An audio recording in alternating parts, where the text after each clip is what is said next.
여러분, 혹시 요즘 눈이 자꾸 침침하고 흐릿하게 보이시나요? 신문이나 스마트폰 글씨가 예전처럼 선명하게 안 보여서 혹시 나도 백내장이 온 건 아닐까, 이제 수술을 해야 하는 건 아닐까 걱정하고 계신가요? 그런데 말입니다. 제가 오늘 여러분께 정말 놀라운 사실 하나를 말씀드리겠습니다. 실제로 눈이 침침하고 뿌옇게 보인다며 안과를 찾아오시는 분들 중에서 10명 중 9명은 백내장이나 노안 같은 심각한 문제가 아니었습니다. 그럼 뭐였을까요? 바로 안구건조증이었습니다. 여러분이 생각하는 것보다 훨씬 더 무섭고 훨씬 더 직접적으로 시력을 떨어뜨리는 질환입니다. 저는 청담 스마일 안과에서 15년째 각막과 안구건조증을 전문으로 진료하고 있는 김현우 원장입니다. 오늘 이 영상 하나면 여러분이 왜 눈이 침침한지 정확한 원인을 알게 되실 거고요. 집에서 당장 오늘부터 실천할 수 있는 구체적이고 과학적인 해결 방법까지 모두 얻어가실 수 있습니다. 특히 마지막까지 보시면 많은 분들이 모르고 계시는 치명적인 실수 3가지도 알려드릴 테니까 꼭 끝까지 집중해 주시기 바랍니다.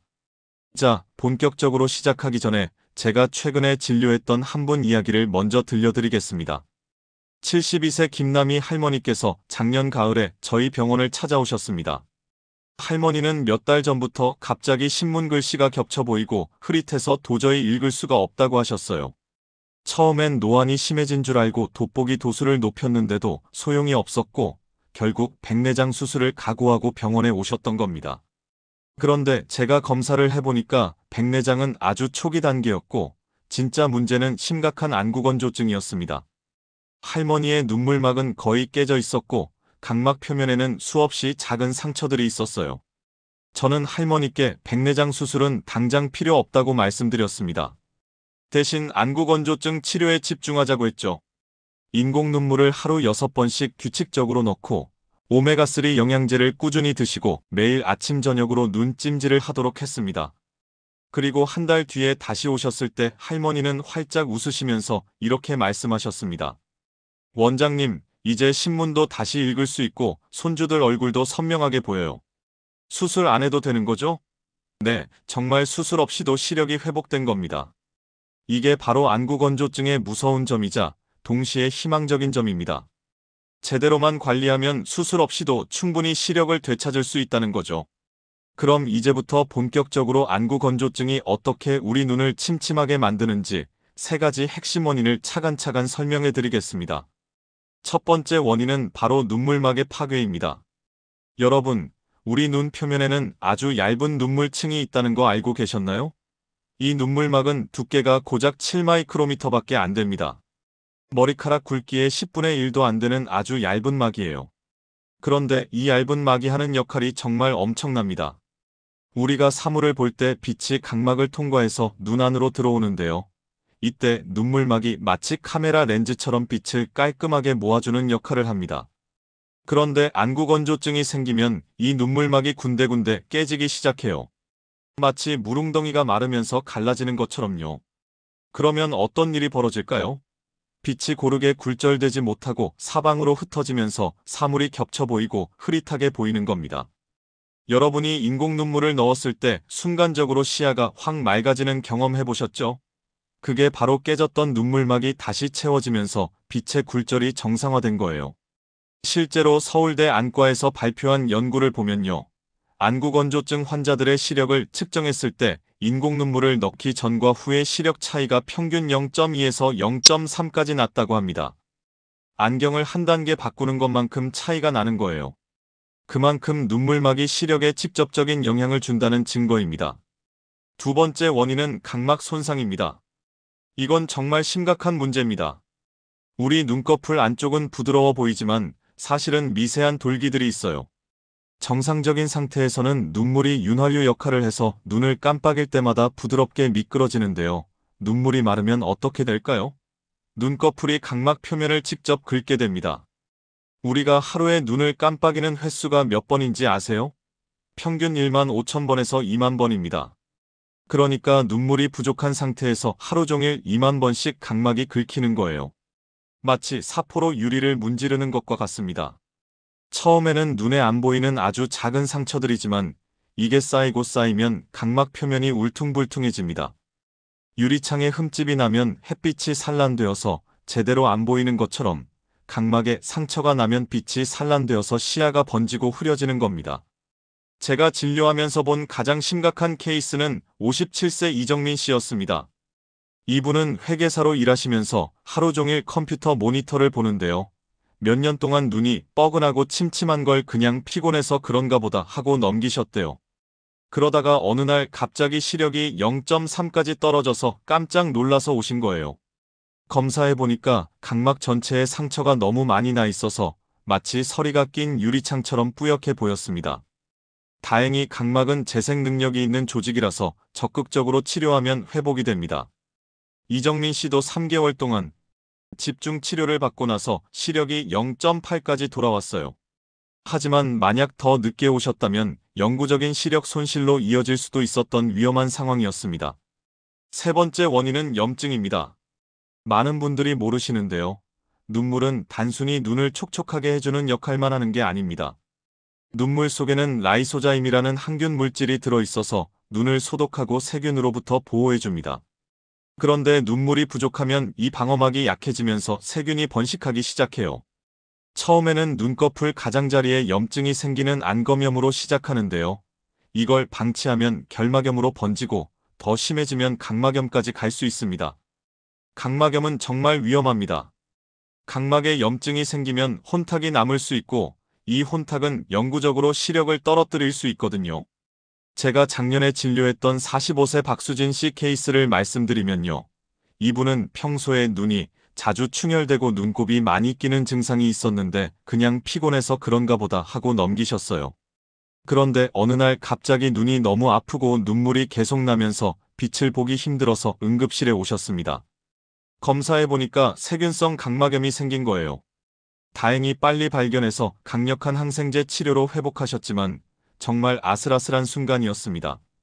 염증은 단순히 불편함만 주는 게 아니라 눈 조직 자체를 손상시켜서 시력을 직접적으로 떨어뜨립니다. 그리고 한번 생긴 손상은 되돌리기가 정말 어렵습니다. 자, 여기까지가 안구건조증이 눈을 침침하게 만드는 세 가지 핵심 원인이었습니다. 눈물막 파괴, 각막 손상, 그리고 염증. 이 세 가지가 복합적으로 작용하면서 시력이 떨어지는 거예요. 그런데 여기서 중요한 건 이 모든 게 예방 가능하고 개선 가능하다는 겁니다. 지금부터 제가 알려드릴 세 가지 방법만 꾸준히 실천하시면 수술이나 비싼 치료 없이도 집에서 충분히 눈 건강을 되찾으실 수 있습니다. 첫 번째 방법, 바로 인공눈물입니다. 많은 분들이 인공눈물을 그냥 눈이 불편할 때 임시방편으로 쓰는 거라고 생각하세요. 아니에요. 인공눈물은 치료제입니다. 깨진 눈물막을 보충하고 각막을 보호하는 아주 중요한 치료의 일부예요. 그런데 문제는 대부분의 분들이 인공눈물을 잘못 쓰고 계시다는 겁니다. 언제 넣어야 효과적인지, 어떤 제품을 골라야 하는지 모르고 그냥 눈이 뻑뻑할 때만 넣으시거든요. 제대로 된 방법을 알려드리겠습니다. 먼저 언제 넣어야 하느냐? 첫째, 아침에 일어나자마자 넣으세요. 우리가 잠을 잘 때는 눈을 감고 있어서 눈물 분비가 거의 안 됩니다. 그래서 아침에 일어났을 때 눈이 가장 건조한 상태예요. 이때 인공눈물을 넣어주면 밤새 건조했던 각막이 빠르게 회복됩니다. 둘째, 자기 전에 넣으세요.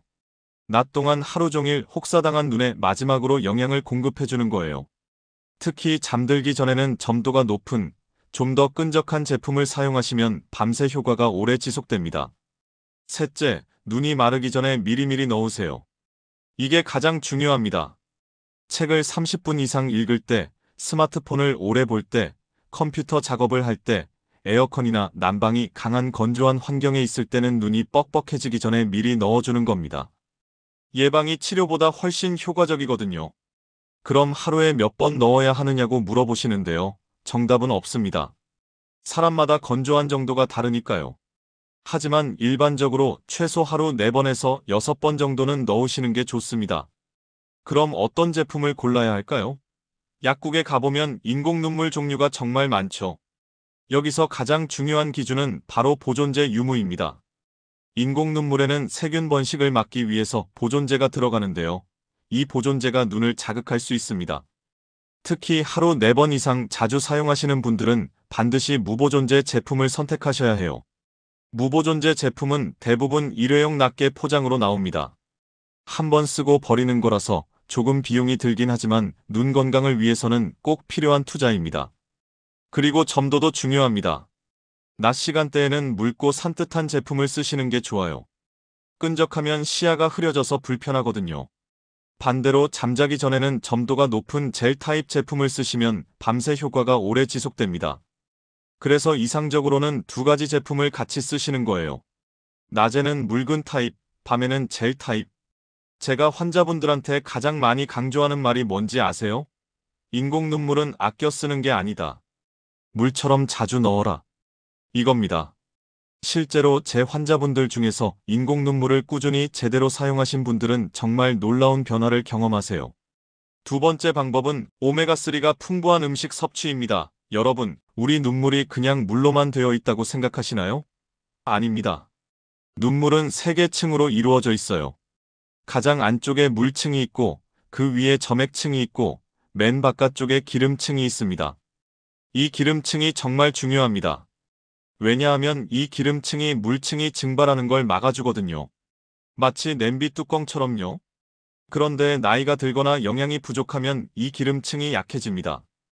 기름이 부족하면 눈물이 금방 증발해버려서 아무리 눈물을 많이 만들어도 소용이 없어요. 여기서 필요한 게 바로 오메가3입니다. 오메가3. 지방산은 눈물의 기름층을 튼튼하게 만들어주는 핵심 영양소예요. 특히 EPA와 DHA라는 성분이 중요한데요. 이 두 가지가 눈꺼풀의 마이봄샘이라는 기름샘에서 좋은 기름이 분비되도록 도와줍니다. 그리고 오메가3는 항염증 효과도 뛰어나요. 안구건조증의 뿌리 원인 중 하나가 염증이라고 말씀드렸죠? 오메가3는 이 염증을 줄여주는 역할도 합니다. 실제로 하버드 의대에서 7만 명을 대상으로 진행한 대규모 연구를 보면요. 오메가3를 꾸준히 섭취한 사람들이 안구건조증 발생 위험이 30%나 낮았다고 합니다. 또 다른 연구에서는 안구건조증 환자들에게 12주 동안 오메가3를 섭취하게 했더니 눈물 분비량이 증가하고 증상이 크게 개선됐다는 결과가 나왔어요. 그럼 어떤 음식으로 섭취해야 할까요? 가장 좋은 건 등푸른 생선입니다. 고등어, 꽁치, 연어, 참치, 정어리 같은 생선들이에요. 이 중에서도 고등어가 특히 좋습니다. 고등어 한 토막에 들어있는 오메가3 양이 거의 2g 정도 되거든요. 일주일에 두세 번만 등푸른 생선을 드셔도 충분한 양을 섭취할 수 있습니다. 생선을 못 드시는 분들은 견과류를 드세요. 특히 호두가 좋습니다. 호두에는 알파리놀렌산이라는 식물성 오메가3가 풍부해요. 하루에 호두 한 줌, 그러니까 7알에서 10알 정도면 충분합니다. 아몬드, 피스타치오도 좋고요. 씨앗류도 좋습니다. 아마씨, 치아씨, 해바라기씨를 요거트에 뿌려 먹거나 샐러드에 넣어 드시면 맛도 좋고 영양도 챙길 수 있어요. 복용 방법도 중요합니다. 오메가3는 지용성이라서 기름기 있는 식사와 함께 먹어야 흡수가 잘 됩니다. 그래서 아침이나 저녁 식사 직후에 드시는 게 가장 좋아요. 하루에 한두 캡슐이면 충분하고요. 그리고 이건 꼭 기억하세요. 오메가3는 하루 이틀 먹는다고 효과가 나는 게 아닙니다. 최소 3주에서 한 달은 꾸준히 드셔야 변화를 느낄 수 있어요. 세 번째 방법은 따뜻한 눈 찜질입니다. 이건 정말 간단하면서도 효과가 엄청난 방법이에요. 여러분, 눈이 피곤하거나 건조할 때 따뜻한 수건을 눈에 대면 기분이 좋아지는 거 경험해 보셨죠? 그게 단순히 기분 탓이 아닙니다. 과학적인 이유가 있어요. 우리 눈꺼풀 가장자리에는 마이봄샘이라는 작은 기름샘이 있습니다. 위아래 눈꺼풀에 각각 25개에서 40개 정도 있어요. 이 마이봄샘에서 기름이 분비되는데요.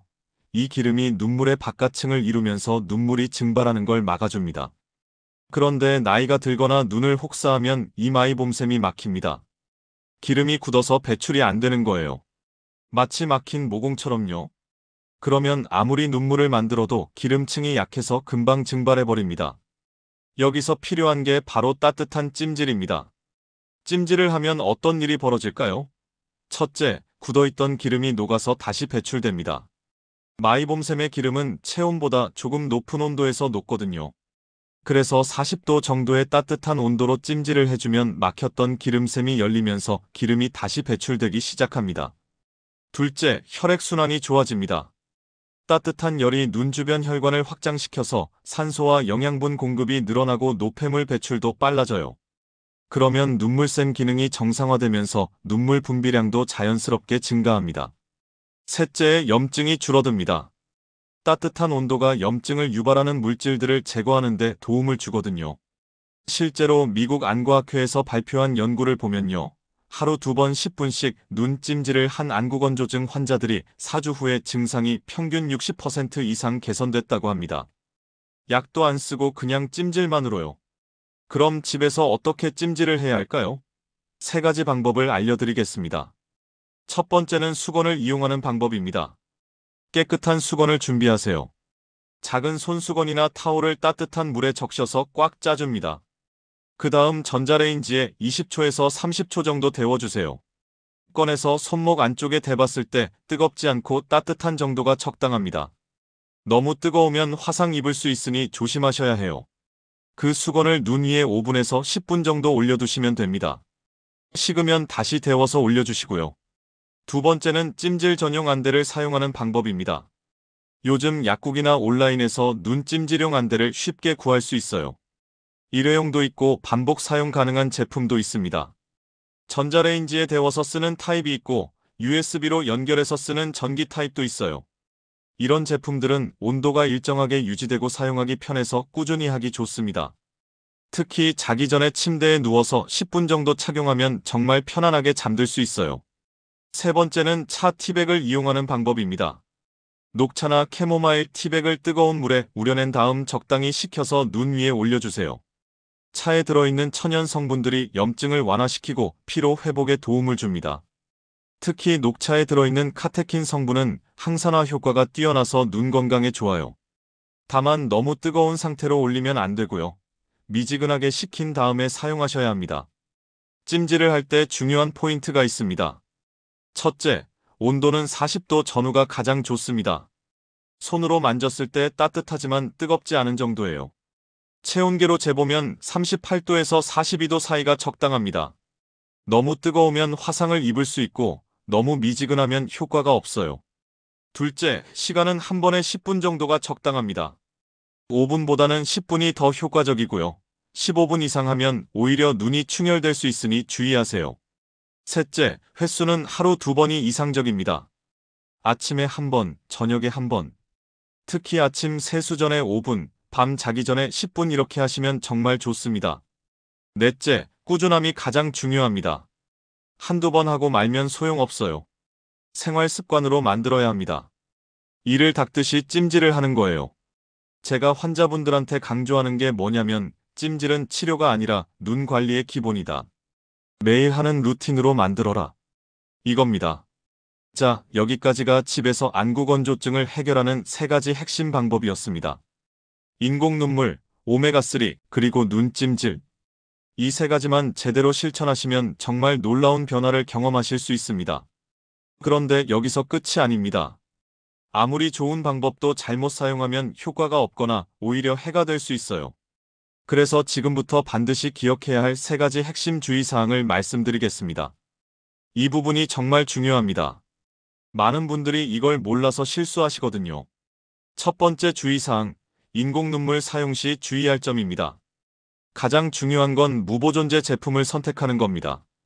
아까도 말씀드렸지만 하루 4번 이상 자주 사용하시는 분들은 반드시 무보존제 제품을 쓰셔야 해요. 보존제가 들어간 제품을 자주 사용하면 오히려 눈을 자극해서 안구건조증이 더 심해질 수 있습니다. 특히 벤잘코늄이라는 보존제는 각막세포를 손상시킬 수 있어서 장기간 사용하면 위험해요. 그래서 약국에서 인공눈물을 살 때 꼭 약사님한테 무보존제 제품인지 확인하세요. 두 번째는 위생관리입니다. 인공눈물을 넣을 때 용기 입구가 눈꺼풀이나 속눈썹에 닿지 않도록 조심하세요. 닿으면 세균이 옮겨서 오염될 수 있거든요.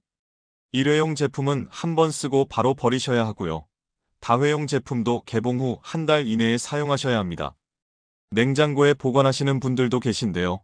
대부분의 인공눈물은 상온 보관이 가능하니까 굳이 냉장 보관 안 하셔도 됩니다. 세 번째는 다른 안약과 함께 사용할 때입니다. 녹내장약이나 다른 눈 질환 치료제를 함께 쓰시는 분들은 반드시 5분에서 10분 간격을 두고 넣으셔야 해요. 동시에 넣으면 약물 농도가 희석되어서 효과가 떨어질 수 있습니다. 순서는 보통 치료약을 먼저 넣고 나중에 인공 눈물을 넣는 게 좋아요. 네 번째, 렌즈 착용자는 특히 주의하셔야 합니다. 소프트 렌즈를 끼신 상태에서 인공 눈물을 넣으시려면 렌즈 착용 가능 제품인지 확인하세요. 일부 인공 눈물은 렌즈에 침착물을 만들 수 있거든요. 가장 안전한 건 렌즈를 빼고 인공 눈물을 넣는 겁니다. 두 번째 주의사항, 오메가3 섭취 시 주의할 점입니다. 첫째, 오메가3는 혈액을 묽게 하는 성질이 있습니다. 그래서 혈액 응고 억제제를 복용 중이신 분들, 예를 들어 아스피린이나 와파린 같은 약을 드시는 분들은 반드시 의사와 상의하셔야 해요. 함께 복용하면 출혈 위험이 높아질 수 있거든요.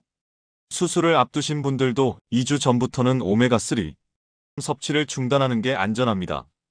둘째, 과량 섭취는 금물입니다. 하루 권장량은 EPA와 DHA 합쳐서 1000mg에서 2000mg 정도예요. 이보다 많이 드시면 속쓰림, 메스꺼움, 설사 같은 부작용이 생길 수 있습니다. 많이 먹는다고 효과가 더 좋은 게 아니에요. 적정량을 꾸준히 드시는 게 중요합니다. 셋째, 생선을 드실 때 조리법이 중요합니다. 등푸른 생선이 좋다고 해서 무조건 많이 먹으면 안 돼요. 특히 염분과 기름이 많은 튀긴 생선이나 가공품은 피하셔야 합니다. 짜게 먹으면 오히려 고혈압이나 혈관 질환 위험이 높아지거든요. 굽거나 찌는 조리법이 가장 건강합니다. 넷째, 알레르기가 있으신 분들은 주의하세요. 생선 알레르기가 있으시면 생선 기름으로 만든 오메가3 대신 식물성 오메가3를 선택하셔야 합니다. 아마씨유나 해조류에서 추출한 제품들이 있어요. 세 번째 주의사항, 눈 찜질 시 주의할 점입니다. 첫째, 온도 조절이 정말 중요합니다. 40도 전후가 가장 안전하다고 말씀드렸죠. 너무 뜨거우면 화상을 입을 수 있어요.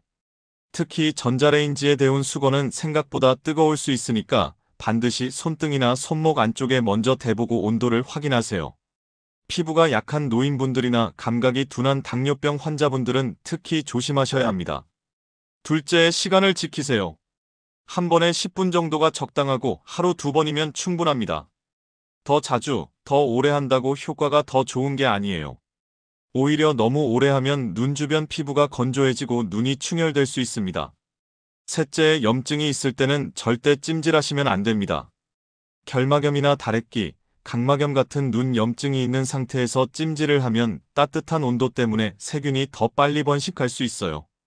염증이 있을 때는 오히려 차가운 냉찜질이 도움이 됩니다. 눈이 붓고 아프고 눈곱이 많이 낀다면 찜질하지 말고 먼저 병원에 가서 치료를 받으세요. 넷째, 위생관리입니다. 사용한 수건이나 티백은 절대 재사용하지 마세요. 매번 깨끗한 것을 사용해야 합니다. 더러운 수건으로 찜질하면 오히려 세균 감염 위험이 있어요. 찜질용 안대도 주기적으로 세척하거나 교체하셔야 합니다. 다섯째, 렌즈 착용자는 반드시 렌즈를 빼고 찜질하세요. 렌즈를 낀 채로 찜질하면 렌즈가 변형되거나 눈에 밀착되어서 위험할 수 있습니다. 자, 여러분 여기까지 오늘 제가 준비한 모든 내용을 다 말씀드렸습니다. 안구건조증이 눈을 침침하게 만드는 3가지 원인, 눈물막 파괴, 각막 손상, 염증, 그리고 집에서 해결하는 3가지 방법, 인공 눈물, 오메가3, 눈찜질. 마지막으로 반드시 기억해야 할 3가지 주의사항까지 모두 알려드렸습니다. 정말 간단하죠? 특별한 비용이나 어려운 도구가 필요한 게 아닙니다. 그냥 조금의 관심과 꾸준함만 있으면 됩니다. 제가 15년 동안 수천 명의 환자분들을 진료하면서 확실하게 느낀 건 안구건조증은 절대 나이 탓으로 포기할 병이 아니라는 겁니다. 충분히 예방 가능하고 개선 가능한 질환입니다. 여러분, 눈은 우리가 세상을 바라보는 소중한 창입니다. 한번 잃은 시력은 되찾기가 정말 어렵습니다. 백내장이나 녹내장처럼 수술로 해결되는 질환도 있지만 안구건조증으로 인한 시력 저하는 수술로 해결되지 않습니다. 그래서 더 무섭고 그래서 더 미리 관리해야 하는 겁니다. 오늘부터 당장 실천하세요. 아침에 일어나자마자 인공 눈물 한 방울, 식사 때 등푸른 생선이나 견과류 한 줌, 자기 전 따뜻한 눈 찜질 10분. 이 3가지만 습관으로 만드세요. 한 달만 꾸준히 해보세요. 분명히 변화를 느끼실 겁니다. 눈이 덜 뻑뻑하고 시야가 더 맑아지는 걸 경험하실 거예요. 그리고 10년 후, 20년 후에도 선명한 시력을 유지하실 수 있을 겁니다. 마지막으로 한 가지만 더 말씀드리겠습니다. 오늘 제가 알려드린 방법들을 실천했는데도 증상이 계속되거나 오히려 악화된다면 반드시 안과에 가서 정확한 검사를 받으세요.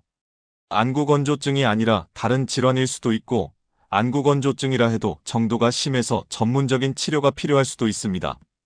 특히 시력이 급격히 떨어지거나 눈이 심하게 아프거나 충혈이 오래 지속된다면 지체하지 말고 병원에 오세요. 조기에 발견하고 치료할수록 예후가 좋습니다. 여러분의 소중한 눈 건강, 오늘부터 제대로 지켜나가시기 바랍니다. 긴 시간 집중해서 들어주셔서 정말 감사합니다. 이 영상이 여러분의 눈 건강에 조금이라도 도움이 되었기를 바라며 다음에 더 유익한 정보로 찾아뵙겠습니다. 감사합니다.